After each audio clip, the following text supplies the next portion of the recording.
આજરોજ મળેલ સ્થાયી સમિતિની બેઠકમાં વિષય નંબર 16 વડોદરા મહાનગરપાલિકા વ્હીકલ પુલ શાખાના મુદ્દાને લઈને જે દરખાસ્ત કરવામાં આવી છે તેને રદ કરવામાં આવે તેવી માંગ વિપક્ષના નેતા અમીર રાવત દ્વારા કરવામાં આવી છે। વડોદરા મહાનગર સેવા સદનની આજની સ્થાયી સમિતિમાં 450 જીપીએસ સિસ્ટમ ઓએનએમ અને પ્રોગ્રામિંગ સાથે લગાવવાનું કામ આવ્યું છે, જે 77 લાખની આસપાસનો ઇજારો છે। હવે સામાન્ય રીતે તમે ઓનલાઈન જોશો તો એક સારી જીપીએસ સિસ્ટમ 2000થી લઈને 10,000 રૂપિયામાં આવે છે। આપણે બલ્કમાં લઈએ તો કદાચ એનાથી બી સસ્તી મળે, એટલે ઓએનએમની સાથે જે કામ 45 લાખમાં થઈ જાય એના 77 કરોડનો ચૂકવણું કરવાની વાત છે। પ્લસ જો પોતે આ જીપીએસ સિસ્ટમ ખરીદે તો at end of time period 5 વર્ષ પછી આપણી પાસે એટલીસ્ટ 80% વર્કિંગ કન્ડિશનમાં જીપીએસ હશે।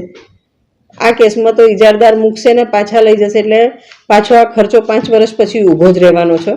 ત્યારે અમારી ડિમાન્ડ એવી છે કે કોર્પોરેશન પોતે જીપીએસ ખરીદે, એમની પાસે અલાયદી આઈટી ટીમ છે, પેડ સ્ટાફ છે, આપણી રિક્વાયરમેન્ટ પ્રમાણે પ્રોગ્રામિંગ થાય, કારણ કે દરેકની મોનિટરિંગ મિકેનિઝમ અલગ હોય।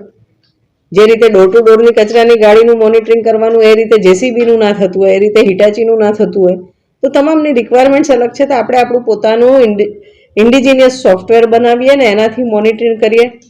તદુપરાંત વડોદરામાં મેં જોયું નથી કે મોનિટરિંગ કર્યા પછી કોઈ દિવસ એની બિલ પર ઇફેક્ટ આવે છે। સિટી બસની જે જીપીએસ સિસ્ટમ હતી ને ઇન્ડસ પાસે આપણે જે સિસ્ટમ લીધી એમાં તફાવતના પૈસા જ્યારે કાપવાની વાત ચાલે છે તો છેલ્લા 1 વર્ષથી તો કોર્પોરેશન કાપતું નથી, એનો રિપોર્ટ સુદ્ધા જાહેર નથી કરતા। તો ઇન દેટ કેસ પછી આ મોનિટરિંગ મિકેનિઝમ લગાવીને જો મોનિટર જ ના કરવાનો, એનો ઉપયોગ ના કરવાનો, તો એનો મતલબ શું છે?